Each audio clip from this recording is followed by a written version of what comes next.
Welcome back to Good Revenue. We're here today with Alexis Bowen. She is the co-founder of Elsewhere.io, which was acquired by Lonely Planet in 2022. Welcome, Alexis. Hi, Neeta. How are you? So happy to be here. We are so excited to have you because I feel like you have such an incredible story. You built, launched, and sold this startup in about a year during COVID, which is an amazing achievement. Congratulations to you and your co-founder. Could you take us through that journey? I assume it has something to do with being cooped up in a pandemic, just like all of us. Yeah, absolutely. Elsewhere is a marketplace. Sometimes we casually say we're the Airbnb of travel. So what that means is that we cut out the intermediary. We link travelers directly with in-destination local travel agencies to plan and book their international trip. Actually, all of our DMCs are award-winning, amazing local agencies recognized in the industry as well, but they don't have a lot of opportunities to speak directly with a traveler like they do in our marketplace model. So what that means is a better experience for the traveler, but also a way better value. We take less than half of what a traditional operator takes. That's amazing. And I assume that this has been very successful with both travelers and these local agents. Yeah, absolutely. People are excited to join. For travelers, it's funny, and a lot of it is in our branding. They come to us and they say, wow, what a unique idea. This is so amazing. How did you think of this? And we're like, well, it's just a travel agency. Your grandma used that differentiator of Elsewhere. And then on the flip side, for travel agents, they see this as the future of travel. There's no reason to go through this big tour operator anymore, this intermediary. They can speak directly with travelers, and it is a better experience. So for the first time, they're really determining how travel should look in their destination, what the price point should be. They're not being squeezed for certain prices or their suppliers being squeezed. So it's a much more equitable and sustainable model in and of itself. Where did the idea originally come from? Were there prior models that are there marketplaces out there that you tried to optimize? What was the initiation of this idea? Yeah, so that's a great question. We started in the middle of the pandemic, like you said. So it was wild, it was crazy, it was probably stupid, it was all of those things. And it was July of 2020 when we started talking about this. So the entire world was stopped. We had been really locked down for a couple months at that point, and the travel industry was the most affected, as we know. Nobody was traveling. People were going out of business. And it was just this big question mark about what's going to happen with the industry. And it was actually my co-founder, Craig Zapatka, who convinced me to join. It took him a couple months to get me on board. And it's so funny, he kept calling his company Pesto. Pesto. And I was like, no way, we're not going to do that. But he finally convinced me to join because we recognized that there was an opportunity in this refresh. There's this moment of pause where nobody was working. And we'd both been in the industry for about 10 years. We knew what we loved about the industry, but we also knew what we wanted to change. We had really big goals for what we wanted to create, but ultimately it was an opportunity for us to scoop up these amazing partners who were previously working for big tour operators. And now we could say, hey, we're going to start something. Why don't you come work for us? And out of sheer desperation or optimism, they joined us. And so we were able to build this. And your question on was this a unique idea, this marketplace model, cutting out intermediaries? It is not. We are not the first ones to do it. But really what sets us apart, our brand. And that's what we thought was most important. We recognize how much better we traveled than our peers, than our friends. And we recognize that they thought that working with a travel agent or advisor was uncool. There's actually a resurgence in this, but it's all about how you message and storytell it. The other thing is most travel companies are pretty uncool. They're really outdated, super traditional. They have an awkward, clunky customer journey that's like wire transfers and emails. And so we were like, we need to create a modern digital brand, something seamless, or a D2C millennial company that our peers could get behind and create something cool. Travelers have responded to this. It's all how you package it and how we built it. We've used a lot of D2C platforms like Airbnb as examples for how to build our product, how the messaging should look, how the payment funnel should look, and how to create this seamless, modern experience. That's so interesting because I feel like so many companies, especially early stage ones, really obsess with first to market. And what I think is so cool about what you're saying is there are real advantages to seeing what other companies have done or ideas that didn't work. And I don't think we give enough credit to that. And it sounds like you really capitalized on that opportunity and the moment. Absolutely. The classic example is with the iPhone, right? Apple was not the first one to start the iPhone, but they did it better and they packaged it better and they had a better brand and a better user experience. And so we saw this amazing opportunity. We knew it was an incredible model. The model itself works.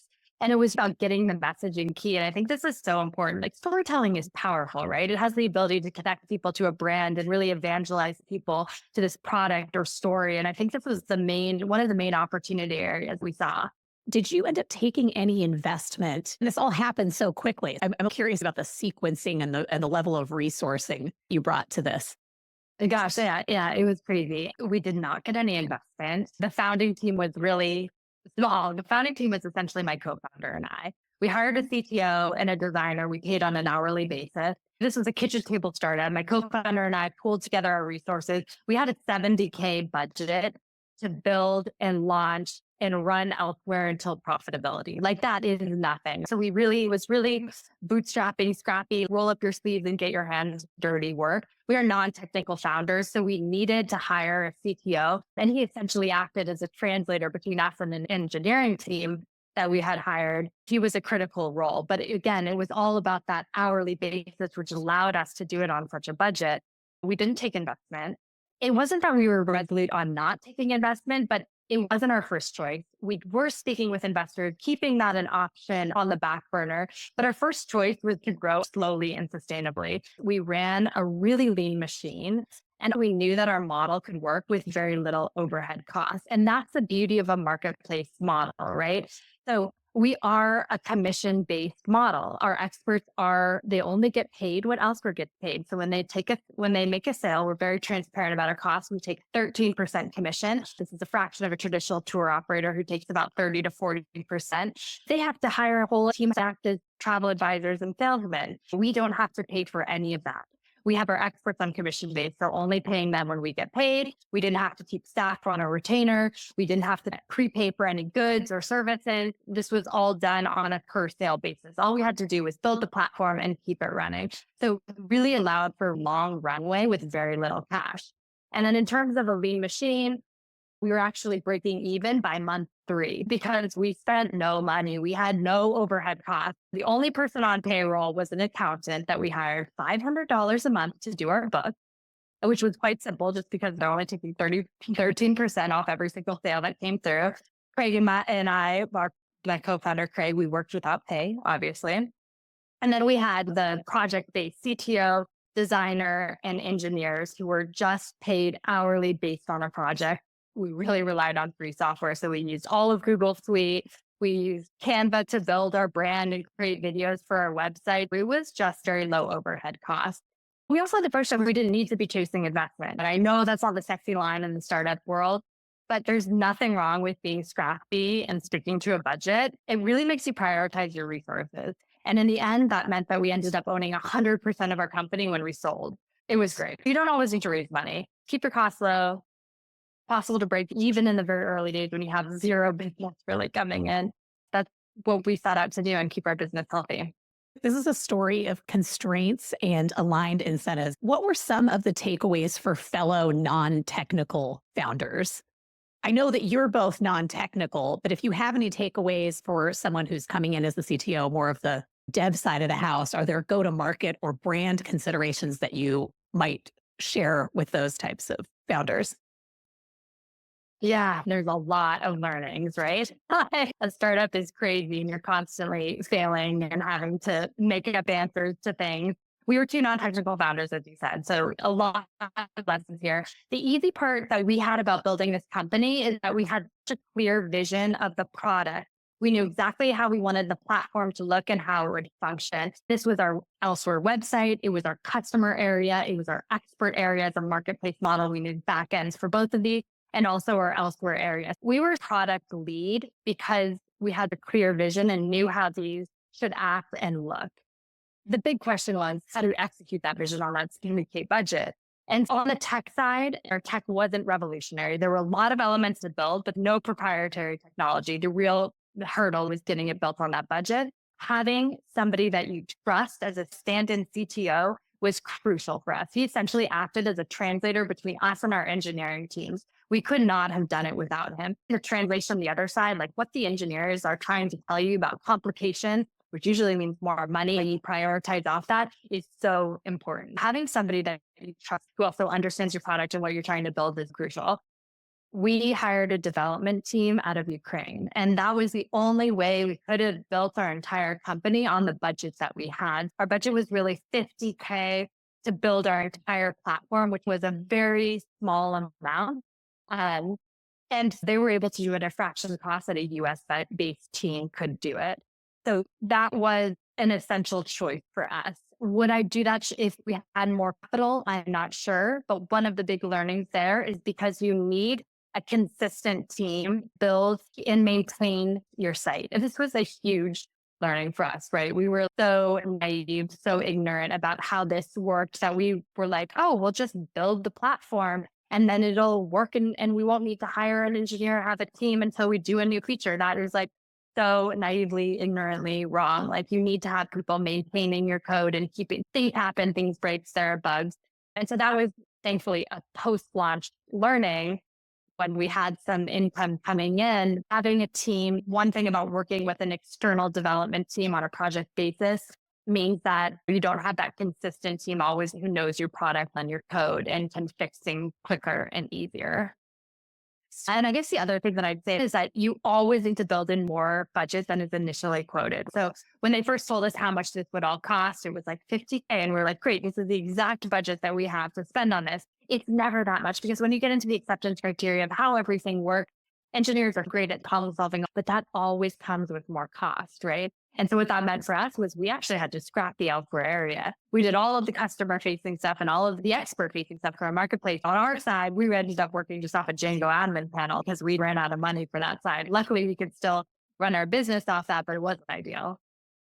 There is so much in this. And one of the big takeaways that I'm gathering from what you're saying is that you seem like you were truly product focused. And what I mean by that is I hear a lot of people talk about product, but it sounds like they're obsessed with the features, capabilities. If they're technical, it's the way something was built. From my perspective, it often seems like sometimes we don't think enough about the outcomes and what someone would think when they're not in love with the product. That's the reality of selling. Beyond those early adopters, people have different needs and demands. And what is so cool about this is it really comes across that you had a lot of clarity on that North Star product vision. I also hear you saying that you factored in the thinking about the business model and then use that to scale as you go, which I just think is an amazing lesson for anyone. Am I capturing that correctly? Are there any other takeaways on the business model side? How did you know that was the right percentage, or did you explore other models? But it just really seems like you thought about this like a whole system, which is super cool. Yeah, thank you. So the benefit that we had was that, like I said, we are not the first marketplace model that does this. Other people do this, and we knew what their margins were and how much business they had to get to make that model work. We also knew the acquisition costs in the industry for travel. With paid marketing, we just ruled out completely because keywords that you're purchasing are so expensive in English for travel to Croatia, things like that. Maybe if you're working in the Spanish market or French market, those things could be profitable, but it would never be profitable for us. We knew we had to take more margin than some of our competitors, just a tiny little bit, but deliver an overall way better product for both our travelers and our experts. So our experts have a much more robust system and our travelers have a streamlined approach. I know that you had some really interesting brand partnerships and other ways of promoting. Could you tell us a little bit about that? Any examples? And sort of market strategy, so simple. It was, how do we get the most reach for the least amount of money, right? Love it. And That should be everyone. it doesn't need to be complicated. Based on our experience, we knew that paid marketing wouldn't work with the margins that we had. It was too expensive. Google keywords, all of that was way too expensive that our margins wouldn't work if we had that factored in as a cost of acquisition. So we knew that if elsewhere was going to work, we needed to lay the foundation for something organic, rooted in trust and word of mouth traffic. So we were looking for credible sources.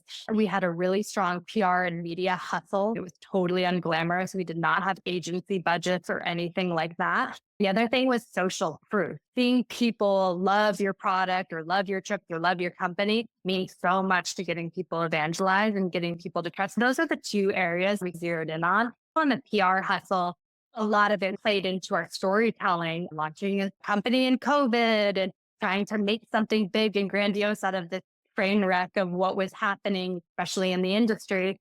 That really worked out for us, but it was totally roll up your sleeves work. We contacted every journalist that wrote anything on travel, sustainability, travel tech, anything in that realm at all, and commented on their piece, tried to just make any inroads possible. And we also responded to Haros. So Haros are help a reporter out. There are these emails that you sign up for blasts where journalists send a question where they're looking for sources. And I don't know how many responses they get, but hundreds and hundreds. And what I learned is if you write a well-written, thoughtful email, people will respond. We started to get traction this way. By day 2, we had an article in the New York Times about the return of travel agents. This was just PR, but it was amazing. It put us on the map. It was perfect for our business and showcased us in a great light. And while we didn't necessarily get a lot of business from it, it was such an important stepping stone and credibility to say the New York Times has talked about us.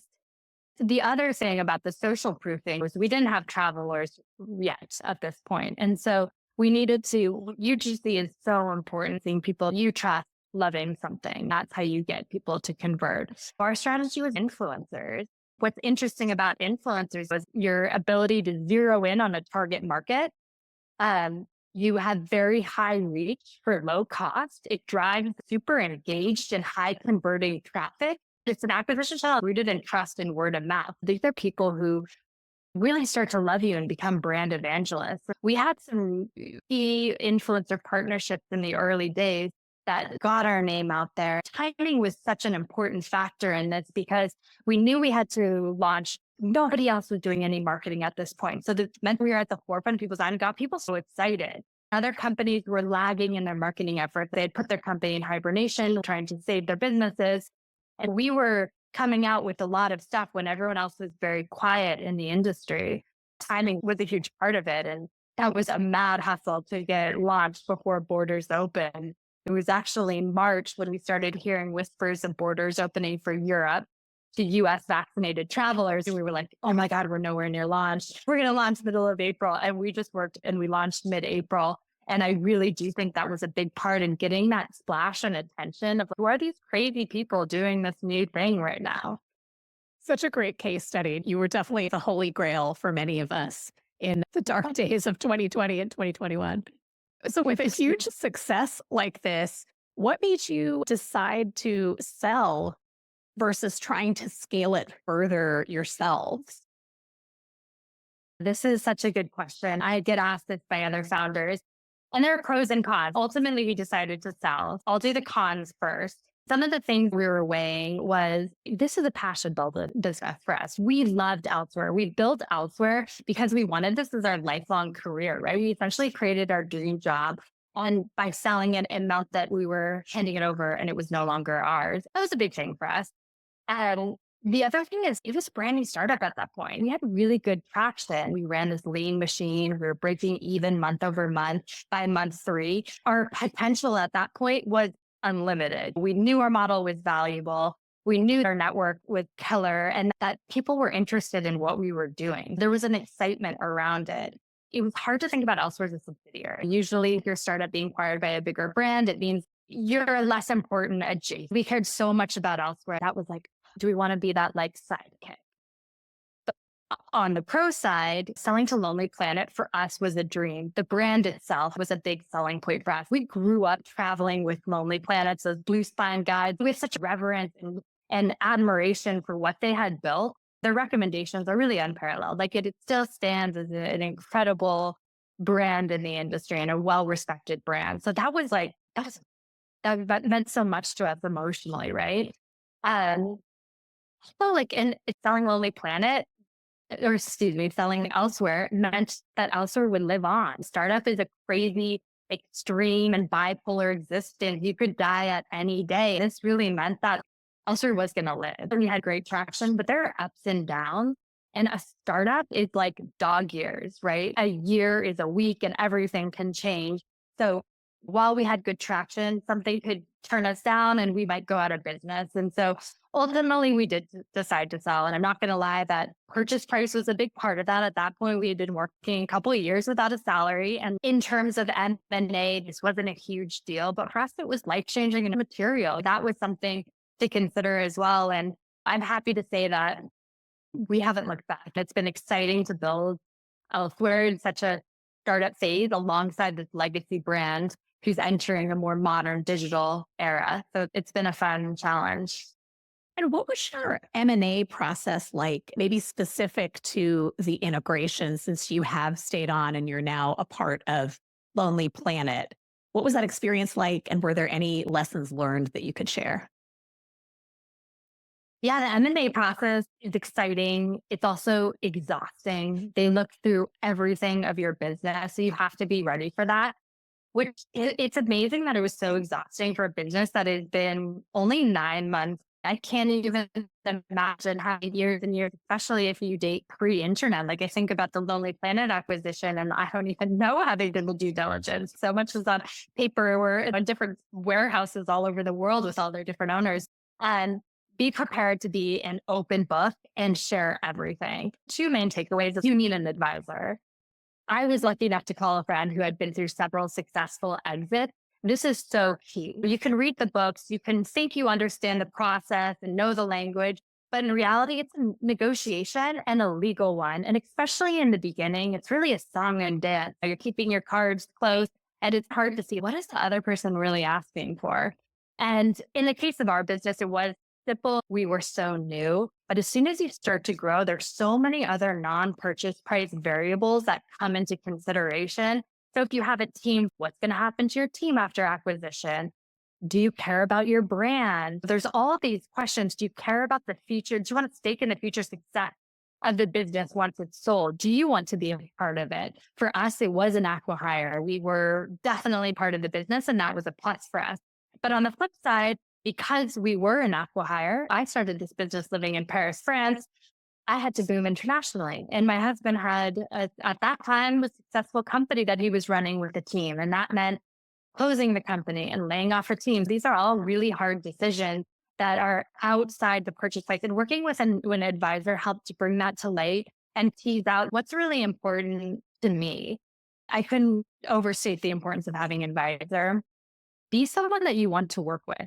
Get back to people quickly. Be open, be honest, be a good person. After the acquisition, they said we were amazing to work with because we were so quick. And that was a big positive for them. We know of stories where people have gone through the due diligence and then pulled out at the last second. And that's just heart wrenching with all of that effort and time and emotion that goes into it. So just make it easy and be somebody that you would want to work with is an important tip, I'd say. Tons of amazing advice there. Is there anything else you would like to share about this journey or any advice for CEOs and fellow founders?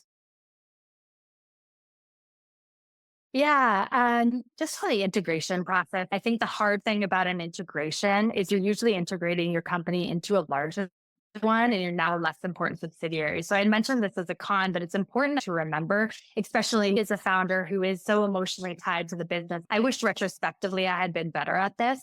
When you integrate teams, resources are combined, right? So you're pooled and you're looking at making decisions where to allocate resources, and you have to opportunity size. When you're next to a big company, those resources usually go to where the opportunity is bigger. You're less prioritized. And that's a really hard pill to swallow, especially as a founder. So I think it's important to go in with an open mind, be less precious about your company, and to take a step back and remember it's a business and you need to look at it holistically. That's amazing. So, just last question for you then. What do you think that high performance companies do that's different from the run of the mill company? Have a compelling story and be able to tell what you do and why it matters clearly. And I say that because we are not the first who do our model, but we do it differently. And I think this is a big key difference. The two companies can be doing roughly the same thing, but one has better messaging and storytelling, and that makes all the difference. Storytelling is so powerful because it connects you to a brand and it evangelizes people. This is important for your clients, but also your employee. It also attracts partners and investors. So being able to communicate this and your mission and your values is so essential. I think having a very motivated employee base is key to any company. People who believe in what you're doing, act like an owner, make decisions, and work hard to make that happen is the difference between a great company and one who just gets by. because we built such a passionate vision business, our enthusiasm for elsewhere is infectious. We have employees and travelers who are evangelized on elsewhere and love to tell people about it. That love and conviction is contagious and helps you get the advantage. This has been such a great conversation, Alexis. Thank you so much for joining us. We were really thrilled to have you here. And thanks for joining us here at Good Revenue. If you liked what you heard, please leave us a review, follow the show, or share it with a friend. We're a news show, so it really helps other listeners find us. And if you have feedback, comments, or suggestions for episodes or guests, please reach out to us. You can find our information in the show notes.